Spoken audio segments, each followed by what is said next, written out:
Good afternoon. My name is Robert Richardson and I'm the Chief Executive of the Institute of Hospitality, and I'm delighted to welcome you to this CPD webinar with our friends and business partners at EpicBase. My job today is to introduce this webinar and facilitate questions at the end of what promises to be 45 minutes of useful development and learning. Today's subject is building a procurement powerhouse, avoiding pitfalls and tips on how to get cracking. In this webinar, we'll go over common mistakes in procurement and how you can avoid them, with insights in how you can improve and maximise efficiency in your procurement department. Now, we'd like you to get involved, so I'd encourage you to submit questions in the Q&A function on the screen, and we'll do our best to answer as many as we can at the end. So without further ado, I'd like to hand over to Carl, Jacqueline and Nikolai from EpicBase. Over to you guys.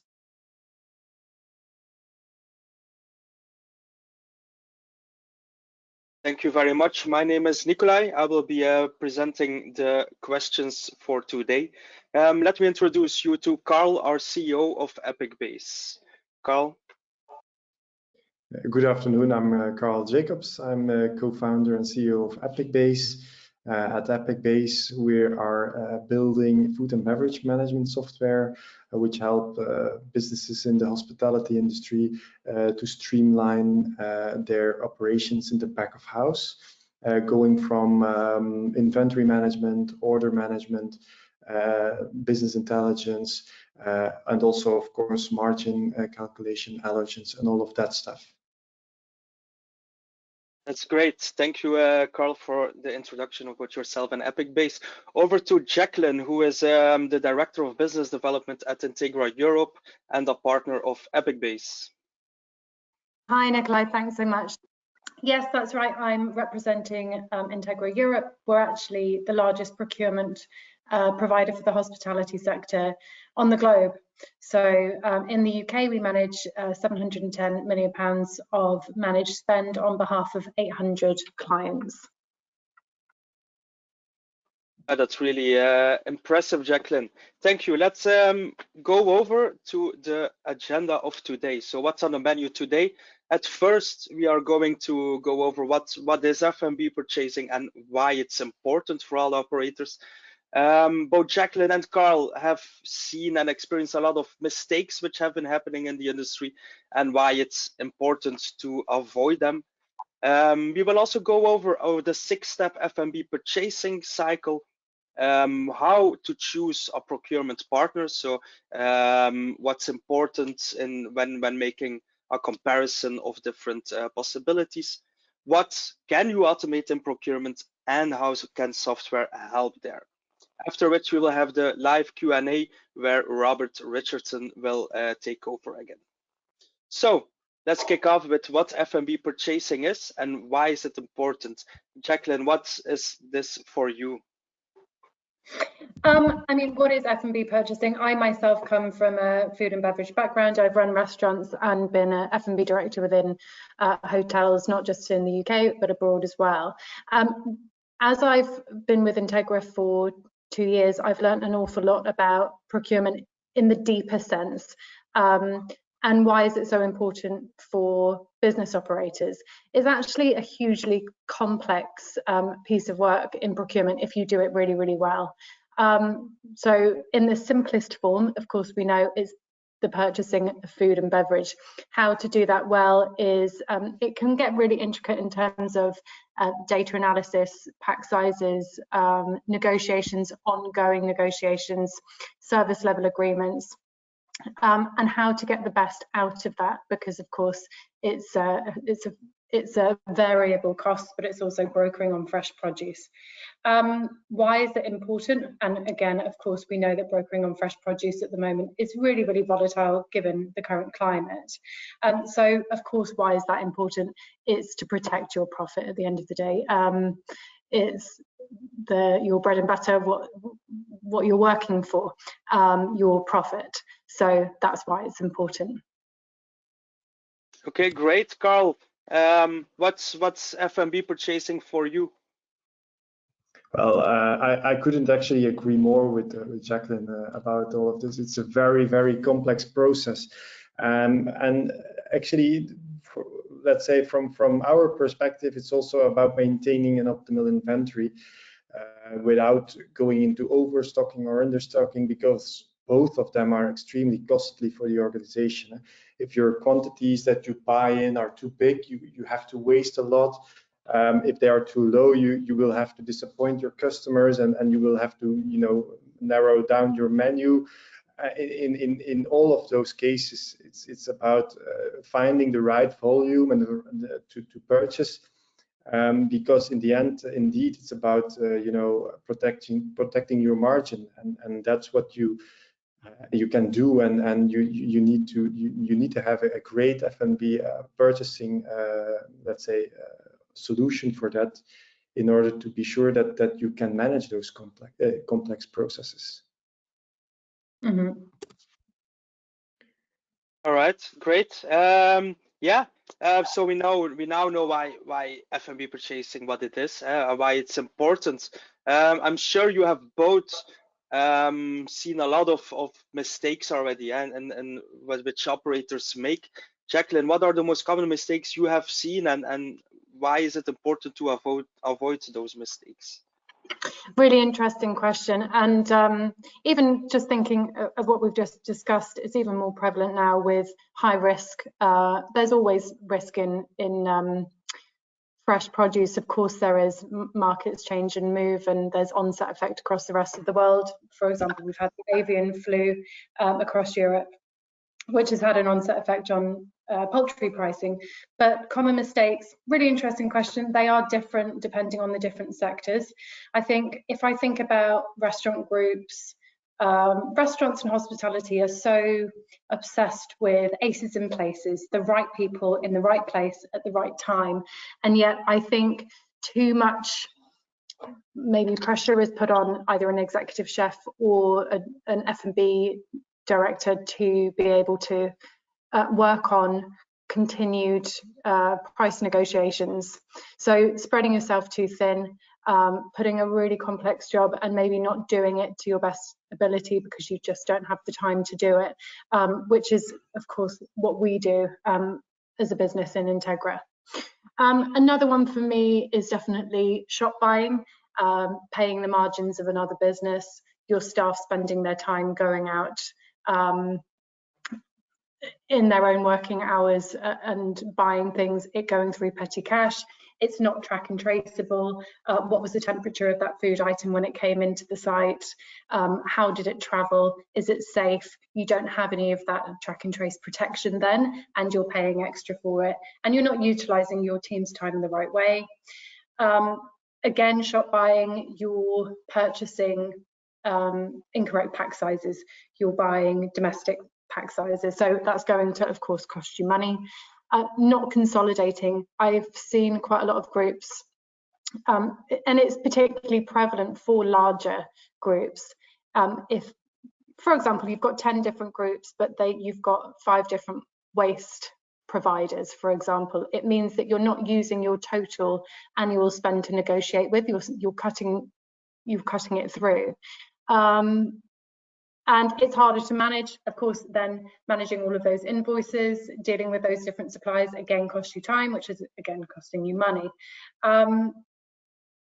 So yeah, and the big one for me is not utilizing resources that are available to you. So there's lots of procurement providers in the UK. As I mentioned, we're the biggest one, so we've got that huge amount of spend to be able to negotiate with, and it doesn't cost anyone any money. So I would definitely say outsourcing where you can for additional resource and expertise to help you on that journey, and to add on to your total spend with which you negotiate with. Again, looking for opportunities to combine that wherever possible. If it's through a procurement provider, that's what I would do as a business operator. That's just a few. I could talk about this forever though. Yeah, I can imagine you do. Let's go over to Carl. Carl, what are some mistakes you have seen in the past with operators? Yeah, thanks. Indeed, we also see, let's say from our business perspective, we also see some common mistakes made and people trying to rectify those. And the first one we see is that people or businesses don't have a centralized procurement system. So they're actually running multiple locations or multiple venues, and they're you know, still managing all of those venues as if they were individual locations, and that just costs them a lot of money. And you know, to run purchasing and procurement for let's say a larger organization, having a centralized procurement management system is the only way to keep costs under control. So even it will take time, of course, to set things up like that, but in the end it pays itself back multiple times, because all of the you know, losses that you have by not procuring centralized is humongous, actually.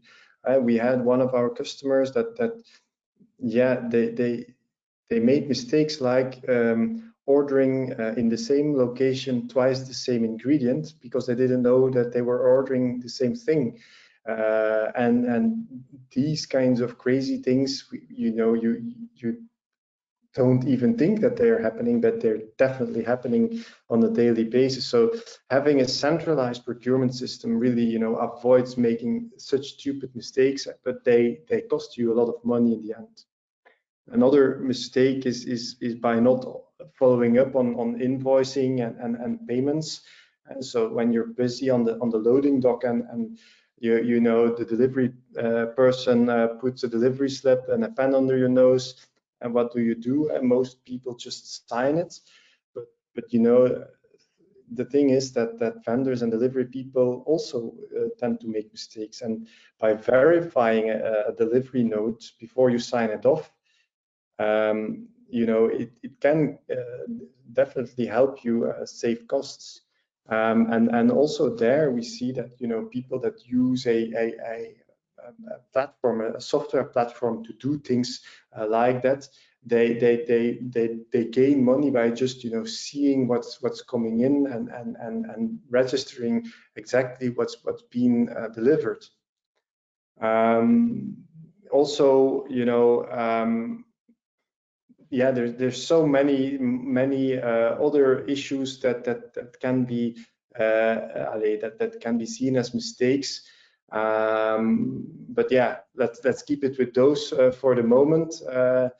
I don't know, Jacqueline, if you have any to add, because you said you can have hours about this, but I could have hours. But one thing I was thinking about, Carl, whilst you were talking, is at the moment, of course, the corporate social responsibility and the big push on sustainability.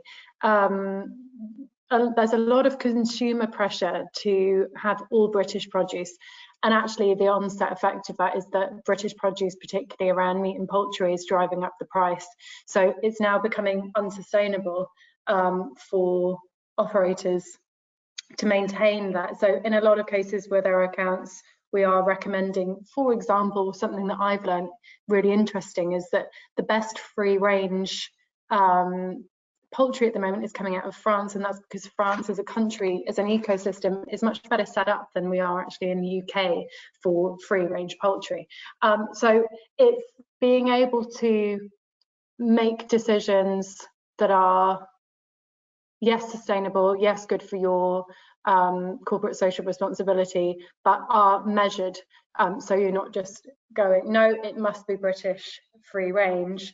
Where can you, there's always going to be compromise somewhere, unless we live in a utopia. Where can you compromise and still achieve what you want to achieve? What are your top objectives? If the top objective is for that product to be a free range poultry at the moment, in this climate where there has been an onset effect on from the avian flu, you know, where can you compromise? What's most important? Does it have to be British? Does it have to be free range? And then make that decision, because yeah, the fact is British farm produce at the moment is being outpriced because the demand is growing.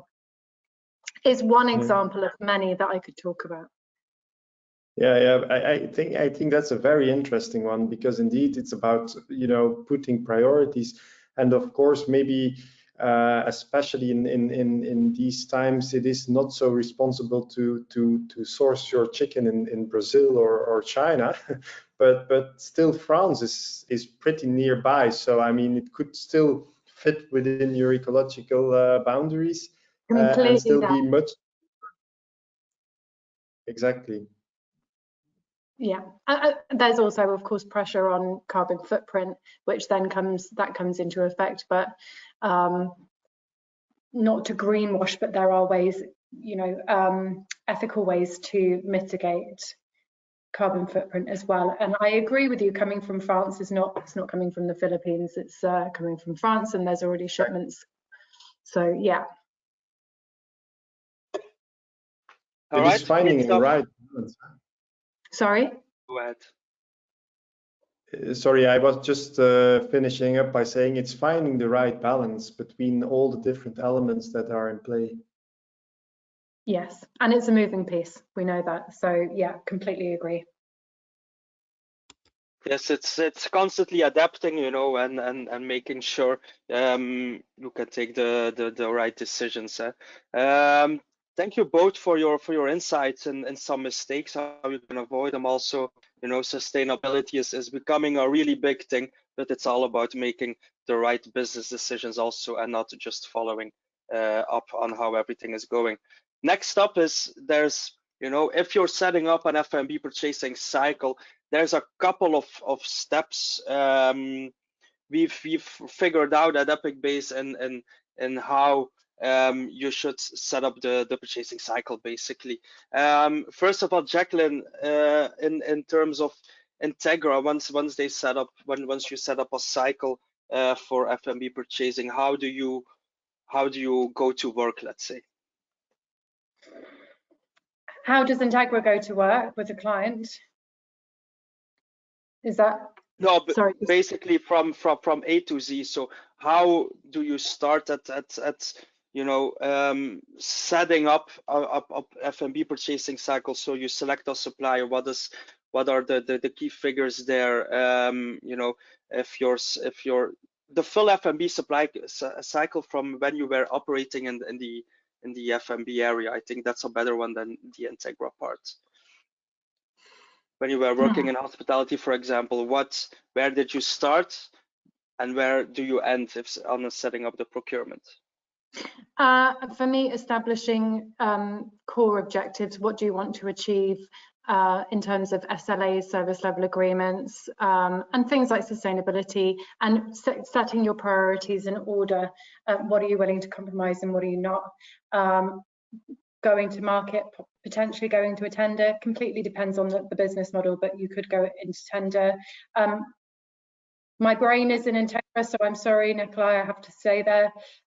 We would do a full analysis on current pricing and then do an analysis with the Integra price files, which are negotiated on behalf of our clients, to see what the result would look like, and also potential pack size changes, how we could change that. Definitely knowing what's volatile at the moment and mitigating any risk around menu development, particularly people are doing that at the moment with their spring menus. Agreeing the terms, finding a position, going through a sampling process, being happy with the product, doing a mobilization plan, a go live date, and then we go live. Thereafter, it's about analysis, reanalysis, finding opportunities, best price purchasing opportunities, and thoroughly analysing that data.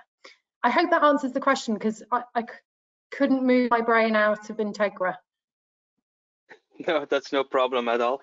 So, Carl, what is what's your vision on the F&B purchasing cycle? Yeah, I think that Integra knows this purchasing cycle very, very well.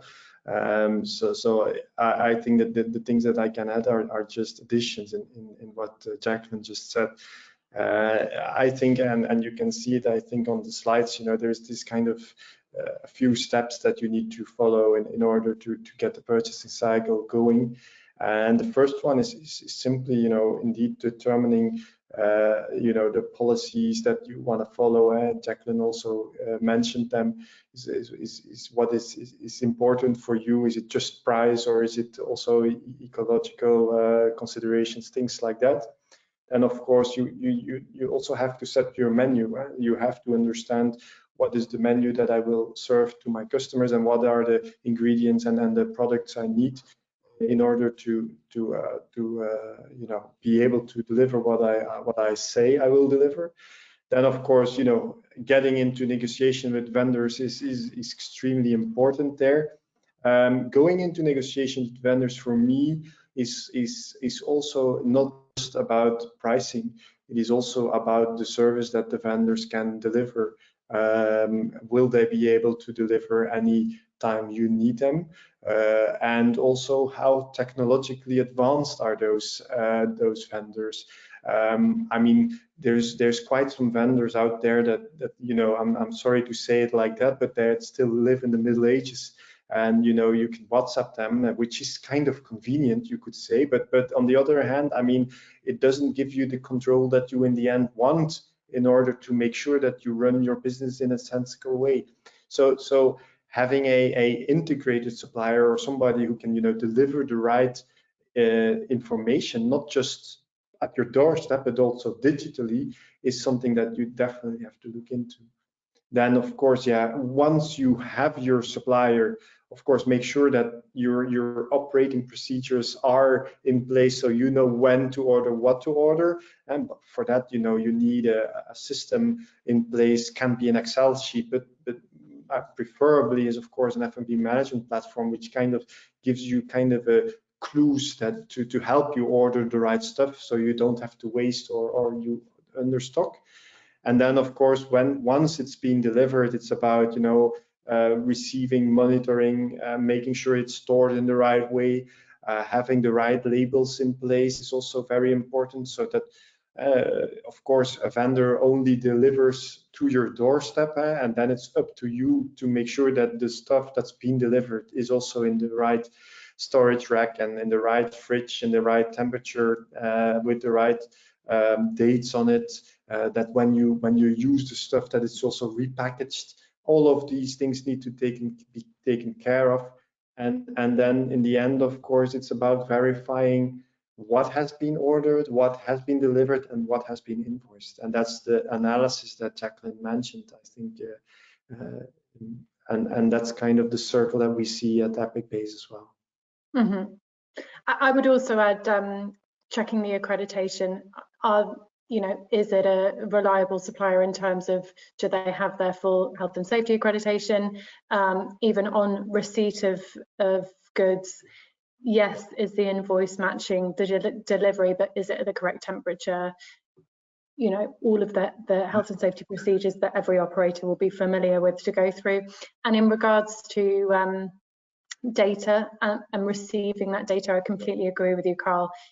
We receive EDI data for all of our suppliers, which are also all accredited. But if you're not receiving that, then how can you measure your performance? How can you measure your cost of sale performance if you don't have all of that data harvested yet?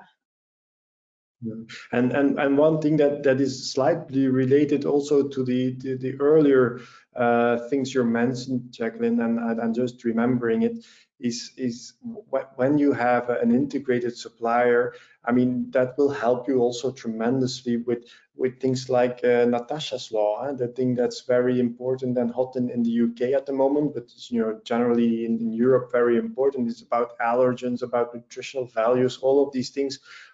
Customers demand it, the law demands that, and you need to be on top of that as a restaurateur or as a hospitality F&B manager. I mean, these are things you have to deal with day by day by day. And sometimes we get, you know, questions or mentions by F&B managers says, yeah, but I do this in a spreadsheet and I have all of this stuff in place. But it takes them so much time to do this. I mean, and having the right system in place with the right vendor connected to that gives you so much advantage, almost a competitive advantage in order to go to your customers and deliver the quality that they ask for. And that is what it's all about, is making sure that the customer experience and the end customer experience is at the best level possible. Whatever you choose, whether it's a fast food chain or it's a high dining place, it's all about which quality do I want to give to my customer. And to deliver that quality, I need the systems and the vendors in place to get me to that quality. Yeah, so if you're understanding correctly, just setting up the F&B purchasing cycle, it needs the attention of various aspects, from defining what you want in-house up to designing vendors, what can they provide, up until paying the invoices. That's really interesting. So if this really sounds like a lot of work, if you're asking me. Jacqueline, I think this is one for you. If it's a tremendous amount of work, so how would you go on to choosing, for example, a procurement partner who does a lot of these things for you? In my mind, always, I think the big difference is if you're looking to partner with a procurement provider, there's 3 key things that I would look for, but actually, given the climate as well, I'd probably say there's 5. I've added 2. So spend. There's a lot of procurement providers in the world as well as in the UK. In many cases, they've got they may have a small amount of spend to negotiate with. So a real key would be to understand, if you're going to partner with a procurement provider, you want to benefit from their resources. One of those is their total managed spend. That total managed spend is what they will then go to use to negotiate with. So know what the total managed spend is. The level of market intelligence that's available, we subscribe to a lot of different platforms. We've also got relationships across Europe, as well as, of course, so many in the UK in terms of market movement and supply and what's happening with that. If that procurement provider can't offer you, foresight into this is what's happening in the market for you to be able to mitigate risk and change something on your menu or whatever it may be, then that's what I would be looking for, a great level of market intelligence to be able to aid you in making the best decisions. Experience is another really big one. I mean, for myself, we've got a really large team in the UK, and we've been operating for 30 years. Takes a huge amount of work and experience with experts within their field who've really focused their time diligently on different categories and negotiations, supplier relationships, and that huge wealth of knowledge that you're able to tap into. I would say have a look at how long they've been operating, because it will give you an idea of that network that they've cultivated. And the 2 that I've added recently is service and protection. What does that service level look like from your procurement provider? Are they going to offer you a price file and then leave? Prices change. This is fresh produce, so it needs to be renegotiated, negotiated and maintained constantly. It's a moving piece. So what does the service look like from them, and what level of protection are you getting? Again, if it's just once in a moment, here's a price file, off you go, that doesn't offer your business a long-term level of protection. It's a drop in the ocean. It's just a moment in time.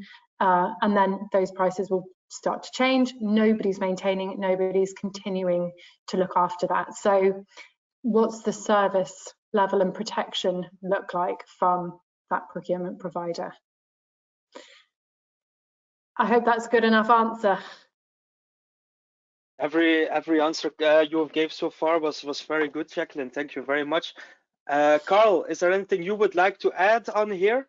Well, yeah, I can add one thing just from your digitization perspective, and that's make sure that your supplier or your vendor, your procurement partner can deliver the data that you require from them in order to also digitally manage your company. Of course, I'm saying this unfortunately because a lot of procurement partners out there, again, are not yet up to speed with that. They don't feel the value for their customers. They don't want to spend time on it. They don't want to engage with it. They feel that as if they are giving away a part of their control. But I think that freely delivering that data to your end customer or to the restaurateur is something that is extremely important in these times. I mean, also hospitality industry is modernizing, is digitizing, and as a procurement partner, or if you're looking for a procurement partner, look for one that can help you in that trajectory as well. Completely agree. Yeah, really, really good point. It's really interesting, Carl, because something that I sometimes hear is, you know, the teams won't be able to, we don't have time. We don't have time to integrate a new software platform. The teams aren't very technical. They won't be able to manage a procurement software platform. Procurement software platforms are made to be used by users. I would definitely argue they're designed with the intention to be user friendly and for people to be able to use them. And you know, Entegra, we have our own procurement software, and we've also, of course, in partnership with AppicBase in regards to particularly the restaurant sector, because I feel like it adds a lot of value. Your system, and what it does, it saves time. When people say we don't have the time, it will save an untold amount of time to be able to have all of that work done for you by a system that you can use to your own advantage. It will feed you all of that data back. You can use it with investors. It's hugely beneficial for a business, and there is no stopping technology. We're in a technological world and it's only advancing. So get on the boat, get on that technology boat is what I would say. Absolutely. Yeah, that's great. Yeah, we kicks out a little bit into the next question, Jacqueline. Thank you. How do you? But there's a lot of stuff we can automate, and you know, data is really important there, and there is software to help out. That's also like Entegra. They are a procurement provider, but they also aid in the choices operators can make, so to speak, in terms of procurement systems. Carl, what's your say on that in the automation and what the softwares potentially might be able to help with? Yeah, so I think that finding the right software partner is also a question that you should ask, and that we are happy to answer, of course, or from a perspective from AppicBase. And one of those answers should be you have to be able with your software platform to automate a big chunk of the tedious tasks that you're doing every day. And that's typically also what we at AppicBase try to achieve with our software. We basically take data from two big input partners. And the first one is the point of sale side. That's what have you sold, and the second one is from the vendors or from the suppliers that say that this is what I delivered you, or this is what you've been ordering, or this is what you can order. And based on ordering from the platform and getting the sales data and having your whole intellectual property centralized in one database, you start getting that data in terms of automated inventory, automated order proposals, things like that. That will help you make decisions faster, that give you a competitive advantage on those who does not do that. And that I think that in the end helps getting a better profit. So that is what you need to look for when you are looking for a software platform. And of course, setting things up is a difficult task sometimes. I mean, you have to get your ingredients and all your recipes and all your menus inside of a platform, but the day-by-day gain on having a platform in place is so huge that, I mean, it pays itself back in no time. And it is in the end all about getting data. And what gets measured can get managed. And that is really what it is about. If you don't know what you're buying, if you don't know what you have in stock, if you don't know exactly what you are selling, how the hell will you be able to manage your business? It's impossible. So people come to me and they say, well, yeah, but you know, I always know a little bit what's in my inventory. And when it's not an inventory, I look into my inventory and I know I have to buy some mozzarella. I mean, it is almost appalling that this is still happening today. I mean, you should have a much clearer vision and have much clearer insights in how your business is run. If it's about 30% of the costs that you make in your business, how the hell can you be happy by just saying, oh yeah, well, it's a bit, you know, gut feeling? No, I mean, even if you're a chef, 30 years of experience, you can gain a lot by just, you know, measuring that data and steering on that data in the end. That's what it's all about. And if you don't want to do it, okay, that's fine. But you lose the competitive advantage over anybody that does that, because they will be able to buy the better product, the cheaper one maybe, or a different one. They know exactly what's in there. They know the margin that they will make. They will know that they will not be 30%, but they will get it down to 28%, 27%. They will have more cash available to invest in other businesses. All of those things just come by measuring what you're doing. And that data is provided by platforms like Epicbase. I would also loop this point back to my first point, which is aces in places. And it's made me think about the staff deficit that we're experiencing at the moment, particularly with chefs. And I would definitely say that if your chef is dealing with data that a system could do, is he adding the value that you want him to add into your business? Is he using his skill? Is he best placed doing that job with the skills that he's got? Or, you know, a head of bars or whomever it is, even, you know, a CFO, financial director, could they be doing something more valuable with their time, with the expertise that they've got? Could you make their lives and jobs easier? Would that help to retain more people within the hospitality sector? I would say yes.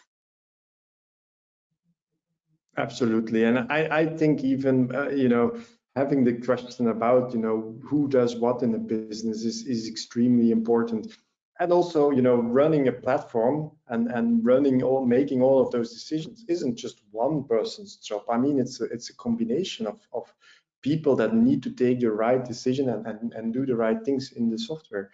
But in the end, if you have not enough people in the business, also then it's important to have systems in place, because they will save you time, so you can spend that time on getting the best customer experience out there. All right, great stuff. Thank you both for what you provided so far.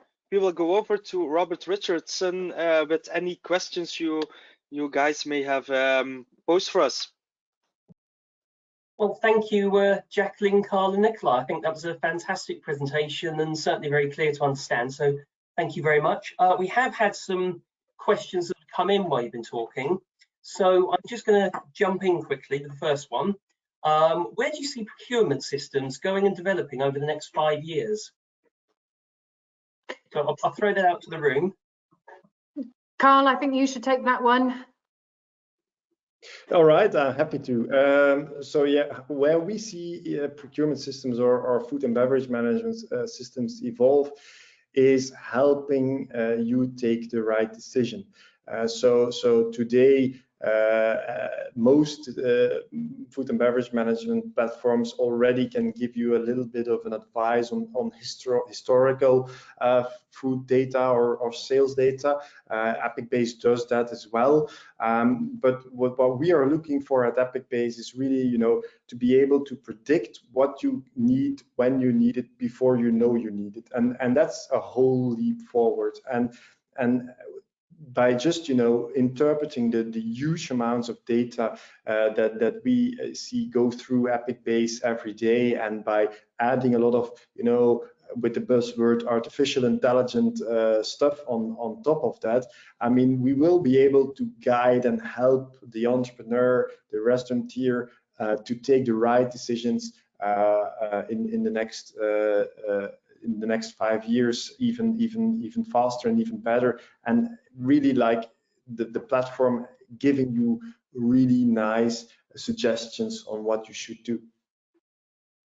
Brilliant. Okay, and that leads in nicely to our next question, which is, you've spoken a lot about restaurant groups. What about standalone businesses? How would this work for them?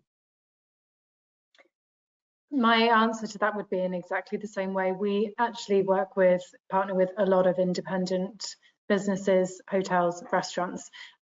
So exactly in the same way. I think the reason I was thinking a lot about groups is because we were talking about common mistakes, and I think, of course, it's easier to make more of those if you have a group in terms of procurement, but it would work in exactly the same way. Brilliant. Okay, and one other question we've got, and this will be our last, is excellent presentation. Thank you very much. That's a good praise already. You've talked about software. APIs have been a challenge in the past with different systems. What does your system do differently? What our system does differently to what other systems are there? Is he talking or she talking about? I'm interpreting the question to be the author had issues with procurement system APIs previously, so he's wondering if your system does something differently. That's how I read it anyway. All right. Okay. So I can, of course, I don't know exactly the context of the question, but I would definitely invite the person to get in touch with us if you want to know in detail what EpicBase does. But I can tell you that at EpicBase we are constantly focusing on getting the easiest possible way of working with software. So we have kind of a very high end user interface in mind. Of course, our software can tend to be a bit complex. I mean, Jacqueline mentioned it in the beginning. You need to write packages in the right place and all that stuff. But I mean, we try to make that as user-friendly as possible. That is something where we stand out, and then well, the other thing is that we try to approach the whole food and beverage management stuff from one central library where you put all your intellectual property in place. All your ingredients, recipes, and menus are in one place. That is the thing that kind of sets us apart from any other procurement place where software where you have tedious projects where you have to deal with packages and all of these stuff. Of course, in EpicBase you also define them, but you define them in a very natural way, as the way you are cooking, from ingredient to recipe to menu, and then we add on top of that a lot of smart features, integrations to make sure that the right data is coming out of that.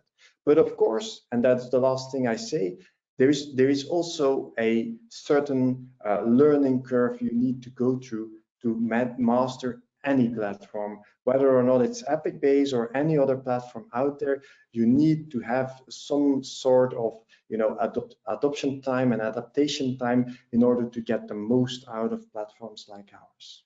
May I jump in also on that note, because I think from insights from myself into your system from an outsider is the stock taken inventory. It speaks to the POS system, so it will give you all of your cost of sale data at the end of the month, and of course allergen management, menu costing, all of that stuff that you probably used to have 10 different Excel spreadsheets for. It generates all of that for you.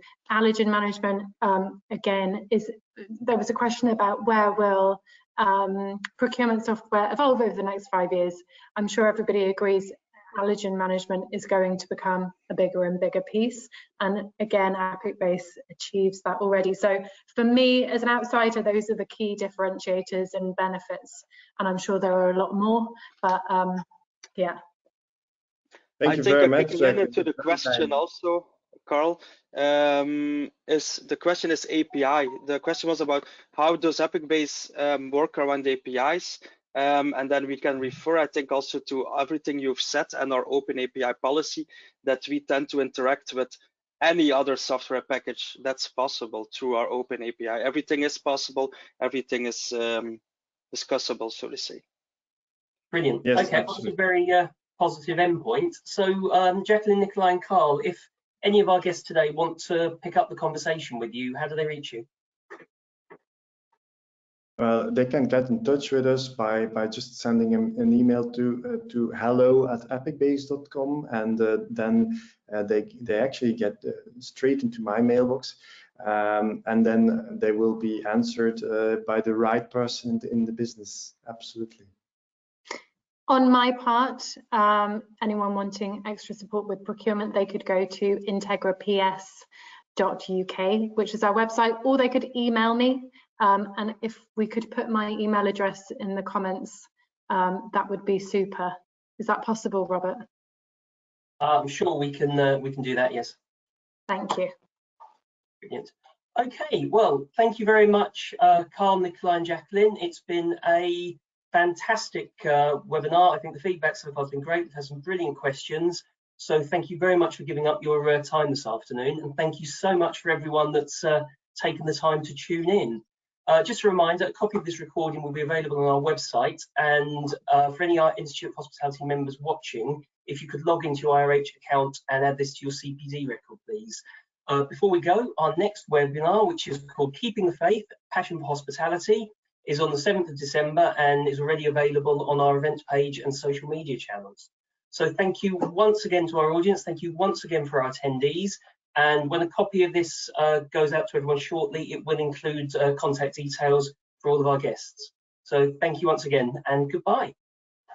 Thank you.